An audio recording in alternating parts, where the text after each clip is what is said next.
4 - 3 की दूरी ज्ञात करने। आपको दूरी का सूत्र पढ़ाए थे, ठीक है। इसका ये x का मान है, ये y का मान है, समझे कि नहीं। मूल बिंदु सा का क्या कहता है, निर्देशांक। मूल बिंदु से क्या कहता है, यानी कि दूरी ज्ञात करने। मूल बिंदु से आपको क्या कहता है, दूरी। तो कहने का मतलब है मूल बिंदु से दूरी हम निकालने के लिए सूत्र पढ़ाए थे, ये है O, ये है P। मूल बिंदु का निर्देशांक क्या होता है, 0 0, और इसका क्या होता है x y। इसी का ना दूरी निकालना है।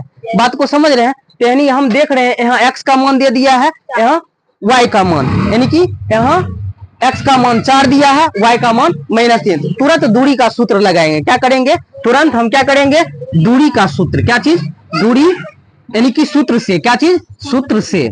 सूत्र से क्या पढ़ाए थे आप लोग, OP बराबर √x² + y²। यानी कि x का मान कितना है, 4, यानी कि 4 का होल स्क्वायर। y का मान कितना है, -3 का होल स्क्वायर, यानी कि 4 × 16 +3 × 9।